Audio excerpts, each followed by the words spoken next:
I live in a small village in the very north of Scotland, so most shops and other resources are pretty far away. For that reason, I usually rely on internet shopping to get what I need. I had to buy a better backpack than the one I already have before I left for university, so I turned to Craigslist as I normally do. As a student, I try to go for the cheap options, and Craigslist usually provides that. After looking for a bit, I came across a really good-looking bag that was only 15 euros. I thought this was an absolute steal, so I phoned the seller. What immediately struck me was the guy's accent. It was obvious he wasn't Scottish, or even from the UK. He sounded Polish or something. I'm still not sure. He told me he was from Glasgow, which was at least a 5-hour drive from where I lived. When I told him the area I was from, he reluctantly offered to come to my house to drop off the bag, which seemed strange for a sale that was only 15 euros. Nonetheless, I foolishly gave him my address, and he said he'd drop by later on that day. About 7 hours later, around 10 p.m., he still hadn't arrived, and I started to assume he wasn't coming.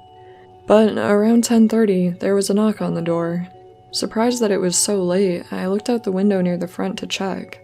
Sure enough, there was a young guy standing there with a backpack in his hand. Slightly relieved it wasn't a robber, I went to the door and opened it. I knew from his accent that it was the same guy I had talked to on the phone. I smiled and took out my wallet, giving him 30 euros because of the trouble he had went through to come to my house, and the bag looked like it was in great condition. He smiled back and opened his arms, as if he wanted a hug. As a gay guy, I rarely turned down a hug, and just assumed it was a cultural thing, so I hugged him and he left. I was still confused that he had come all this way for such a small amount of money, but I just brushed it off and went back inside. At around midnight, I was finishing an episode of 24 and was ready to go to bed. But then, from outside my house, I heard a car door shut. This wasn't ordinary for this time of night in my neighborhood, plus the nearest house was about a quarter mile away, and I rarely saw other people. I paused the TV and went over to the window to see who it was. I recognized the green sedan as the same car the Craigslist guy from earlier had been driving, but I didn't see him out there. In fact, I couldn't see anyone outside. Suddenly, I heard the back gate opening and nearly shit myself. I ran quietly to the kitchen where the back door was, staying low to avoid the kitchen windows. I usually don't lock both doors until I go to bed, so they were both still unlocked. I grabbed my keys from the counter and quickly locked the door. As I did, the security motion sensor lights turned on in the back garden. I looked up to see him standing there with a creepy smile on his face. I stood up and shouted, "Whoa, dude, what the fuck are you doing back there?" He didn't respond, just smiled and looked back at me. I found myself just staring at him until the gravity of the situation finally kicked in. I took the keys from the back door and bolted to the front door to lock that one as well. About halfway there, I heard a window smash in the kitchen. My stomach ached at the thought of the guy making his way into my house. I turned towards the stairs and ran to the bathroom where I could lock myself in. From the bathroom, I could hear him stumbling as broken glass fell to the floor. I pulled my phone from my pocket and quickly dialed 999, told them the situation as fast as I could, and they said they would get officers out to me as fast as possible. The police station was just down the road in my village, so I knew they'd be at my house shortly. The operator asked me to stay on the phone until someone arrived. I focused on the guy's footsteps, which would speed up every so often as I imagined him trying to sneak up on me. Eventually, he walked up the stairs and tried the bathroom door. Realizing it was locked, he said, "I know you're in there, Cameron." Just hearing him say my name made my stomach churn. I screamed that the police were on the way and pleaded for him to back off. He started kicking the door and I backed up against it with all the strength I had. In the distance, I could hear the sirens and saw blue lights reflecting from the bathroom windows. He continued kicking the door, but it wasn't long before police car doors opened outside and fast footsteps approached the house. I heard the front door open and the police rush in, telling him to drop the knife. I felt sick again knowing that he had a weapon on him. He started to run back downstairs, but then I heard the police yell that they had a taser, then the guy screaming, and finally, a thump. After he came to, they arrested him for trespassing and attempted murder. I've pressed charges, but I know he won't get anything more than 7 months in jail, and after that, he'll be free to come right back. I'm now trying to sell my house and get out of here as fast as possible.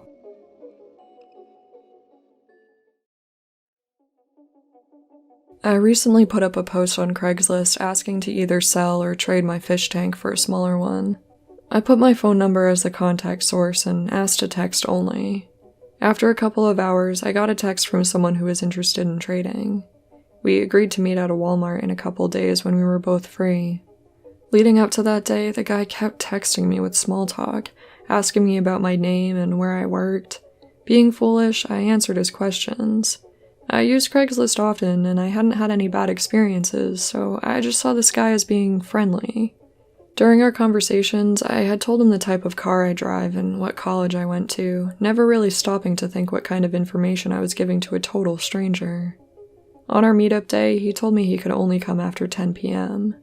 I thought this was a bit odd, but agreed to meet him anyway since my poor fish were already stuck in a 5-gallon jug waiting for their new tank. My boyfriend and I left to go to the Walmart around 10:15. The guy texted me and said he was already there in an old yellow Camaro.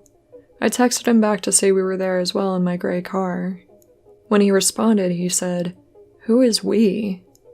That's when I realized something was off. Why would he care if I had someone else with me?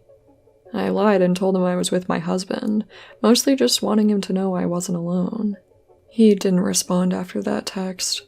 My boyfriend and I drove around the parking lot a couple times, but never found a yellow Camaro. I tried calling the guy, but he ignored my calls, so we decided it was best to just leave. I don't know what would have happened if I had met this creep by myself, but I have a feeling it wouldn't have been good. I removed the post from Craigslist that night, and saved the guy's phone number in case he tried contacting me again. A few weeks later, I got a text from a few different phone numbers asking about the tank. Since the post had been deleted, I'm pretty sure these texts were from the same guy, so I never responded. And, of course, I'm no longer using Craigslist.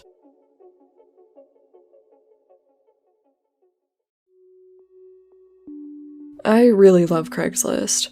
I'd estimate I've met up to 300 people to buy and sell stuff off the site, and for the most part, everyone was nice and harmless. However, I have run into a couple creeps who made me rethink meeting strangers alone to sell items.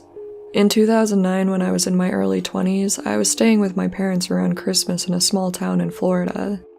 I was going through my childhood room and cleaning out the closet when I found a giant CD holder of maybe 100 shitty old CDs. Think Nickelback, Aqua, and Chumbawamba. No one uses CDs anymore, so I figured I'd try to sell the whole case on Craigslist. I put up a listing. 100 CDs from the late 90s and early to mid-2000s, mix of pop and rock, $35. The next day, I got an email from a guy named John around 2 p.m. He said that he was in town temporarily and wanted to buy the CDs, telling me he could pick them up after dinner around 8 p.m. I emailed him back with my address and phone number and let him know he could text or call me when he was on his way. 8 p.m. came and went. I figured I had been stood up, which happens often on Craigslist. No big deal. My dad was out late doing a demo at a restaurant for the liquor distribution company he worked for and wouldn't be home until around 3 a.m. I was in college at the time and was a total night owl, so I was still up eating junk food, surfing the web, and watching horror flicks around then. I heard someone pull up in the driveway and looked out the window to see my dad sitting in his car eating. He often stops at Taco Bell on his way home and eats it in his car so my mom doesn't know he's cheating on his diet. Maybe 10 minutes later, my dad came in and shouted my name. He said someone was there to see me, and asked angrily why a strange man was showing up at our house at 3 a.m. Confused, I went downstairs to ask him what he was talking about. He said some guy pulled up in the driveway behind him and asked for me by name. I walked outside with my dad and saw the guy, who was maybe in his mid-30s, get out of his car. He said he was the Craigslist guy who wanted to buy my CDs. My dad went back in the house, clearly annoyed. I told the guy it was way too late to be stopping by, especially without texting first. Since I was awake though, I went and grabbed the CDs. He proceeded to drone on and on about why he was buying them, saying he's engaged to a woman he loves very much. Apparently a week prior, someone had broke into her car and stole all of her CDs. She was really upset, and he wanted to make it up to her, so he looked on Craigslist and found my listing. He was so excited to see that I had a bunch of CDs she used to have. The weird thing is, though, I hadn't actually listed any of the artists or bands because I was too lazy when I was writing the post, but I didn't think of that at the time. The guy told me he had been at a family barbecue that ran late, which is why he didn't make it at 8. I had completely lost interest in the conversation at this point, and told him that his story was sweet, but he should probably call or text people from Craigslist instead of just showing up next time. I handed in the CDs, he handed me the cash, and I went back inside. 3 days later, I started getting texts from an unknown number. "Hey, I don't know my way around this town. Care to tour guide? I could really use a massage. Where can I get a massage in this town? You're Asian, do you do massage? Would you take $40 for a 1-hour massage? Happy ending?" Finally, I responded, "Who the fuck is this? Oh, sorry, I bought the CDs from you the other day. Do you squirt?" I didn't respond, obviously. I showed my friends that night and we laughed it off.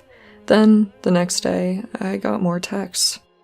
"I still have your address. I'm at the Bank of America near your neighborhood. I just got the $40, babe. Only 3 minutes away. Are you home?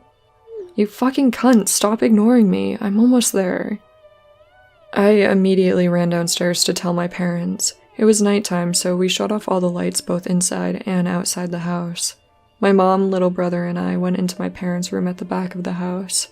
My dad hid behind the curtains in the front bay window with a shovel in his hands. Only a few minutes later, I heard him run down the front hallway, fling the door open, and run outside. We could hear some faint shouting, so we all walked out of the bedroom to see what was happening. By then, my dad had come back inside with his shovel, his face red and his hair disheveled. Apparently, the guy had been driving down our street really slowly. My dad recognized the car and went running after him with the shovel, yelling obscenities at the guy. Luckily, he peeled off and never came back or texted me again.